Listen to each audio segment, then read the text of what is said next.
హైదరాబాద్ ప్రజలు మాత్రం మనని గుండెలో పెట్టుకొని చూసుకున్నారు. ఖచ్చితంగా మళ్ళీ కేసీఆర్ ఉంటేనే మళ్ళీ ప్రభుత్వం మళ్ళీ హైదరాబాద్ ముందుకు పోతుందని ఆలోచన చేసింది. ఎందుకు? మనం పని చేసినాం కాబట్టి.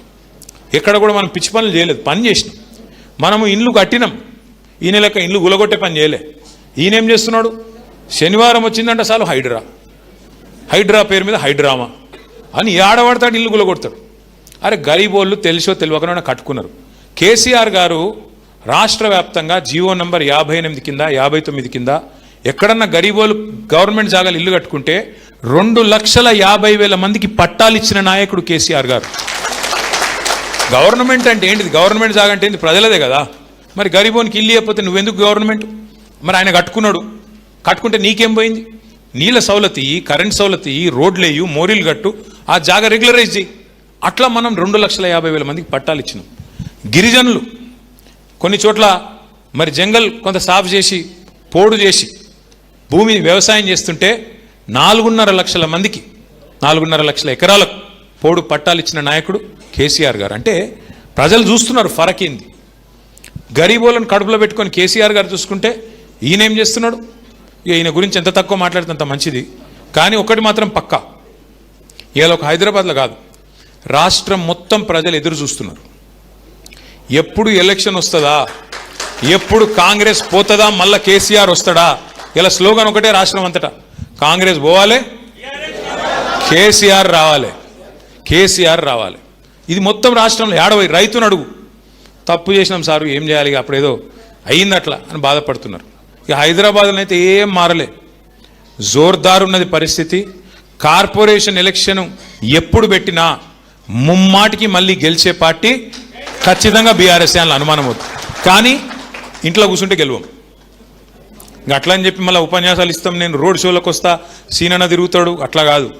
ఇప్పుడు మీరు పక్కడబందీ చేసుకుంటే, నేను ఇంతకుముందు లేవు నేను చెప్పిన వీళ్ళకు. Next election ఎవలది?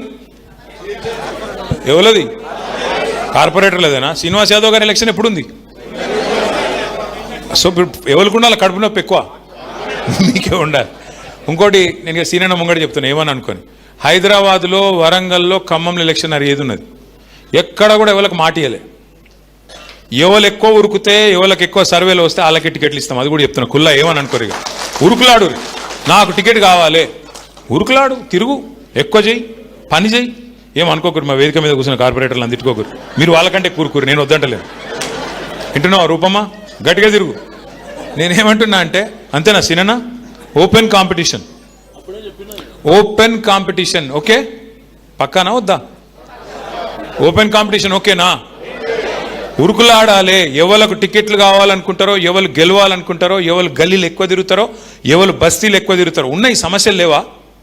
కాంగ్రెస్ గవర్నమెంట్ వచ్చినాక సమస్యలే ఉన్నాయి తప్ప ఏమున్నాయి? ముఖ్యమంత్రికి దోమలు కొట్టే తెలివి కూడా లేదు, దోమల మందు కొట్టే తెలివి కూడా లేదు. చూడు, చెత్త తీస్తుండ్రో లేదో నాకు తెలియదు, రైతు బంధు పడుతుందో లేదో నాకు తెలియదు, మరి నీకు ఏమేరక? ఏం తెలుసు? ఒక గసంటోడు ముఖ్యమంత్రి. కాబట్టి నా రిక్వెస్ట్ మీ అందరితోని, ఎస్ఐఆర్ కూడా మన మీద ఫికర్ చేసే పని లేదు. మనం పక్కడబందీగా బూత్ స్థాయిలో చేసుకుంటే 4 పనులు చేయాలి.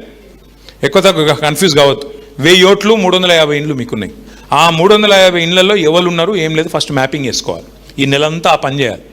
జూన్ 25కి నుంచి మీరు తయారు ఉండాలి. వాళ్ళ ఇంటికి వస్తే ఇగో వీళ్ళది ఉన్నది ఓటు, వీళ్ళది లేదు, వీళ్ళు కొత్త ఓటు, వీళ్ళు షిఫ్ట్ అయినరు, ఇక వీళ్ళు చనిపోయినరు అని చెప్పి ఇచ్చేస్తే మామూలు కథం. ఆ బిఎల్ఓ ఉంటారు, మీరు బిఎల్ఏ, వాళ్ళు బిఎల్ఓ, బూత్ లెవెల్ ఆఫీసర్ వాళ్ళు, బూత్ లెవెల్ బీఆర్ఎస్ ఏజెంట్ మీరు. కాబట్టి మనం స్పష్టంగా డేటా ఇచ్చి, ఇగో ఫలానా వాళ్ళ ఓటు ఉంది, ఫలానా వాళ్ళది లేదు. దీనివల్ల ఏం జరుగుతుంది అంటే, ఇప్పుడు మీరు కార్పొరేటర్ రేపు పోటీ చేయాలనుకుంటే వాళ్ళకు ఒక అటాచ్మెంట్ పెరుగుతుంది ఓటర్తో. అరే నా ఓటు రాయించిండ్రు, ఇవి దొంగ ఓటు ఉంటే తీయించిండ్రు, ఇవి మా వాళ్ళ ఓటు రాయించిండ్రు అంటే ఒక అటాచ్మెంట్ పెరుగుతుంది. కాబట్టి బూత్ లెవెల్ ఏజెంట్లుగా ఎవరెవరైతున్నారో సోదరులు సోదరిమణులు దయచేసి రోజు కొద్దిగా సమయం తీసుకొని, ఎంతకు సీనన్న చెప్పింది కరెక్ట్, మీరు టైం ఇచ్చుడే మాకు ఎక్కువ. మీకుండే రోజు పోరాటము, మీకుండే రోజు పంచాయతీ, రోజు ఉరుకులాటలో పార్టీకి 1 గంటనో 2 గంటలో 3 గంటలో ఇచ్చుడే ఎక్కువ. కాబట్టి మీకు సర్వదా శతదా మిమ్మల్ని గుండెల్లో పెట్టుకొని చూసుకుంటా, మర్చిపోనని చెప్పి మళ్ళొక్కసారి విజ్ఞప్తి చేస్తూ పేరు పేరున అందరికీ హృదయపూర్వకంగా ధన్యవాదాలు. మరి ఇంకొక శిక్షణా కార్యక్రమం కూడా అవసరమని శ్రీనివాస్ యాదవ్ గారు భావిస్తే తప్పకుండా దాన్ని కూడా పెట్టుకుందాం. లేదు అంతా పకడ్బందీగా నడుస్తుంది అనుకుంటే ఎప్పటికప్పుడు టెలికాన్ఫరెన్స్ల ద్వారా టచ్లో ఉందాం. కానీ ఎక్కడ కూడా అర్హుల ఓట్లు పోవద్దు, దొంగ ఓట్లు ఉండద్దు. మనం ఫెయిర్ ఎలక్షన్ కొట్లాడదాం, మంచి నిజాయితీగా పనిచేద్దామని చెప్పి కోరుతూ జై తెలంగాణ.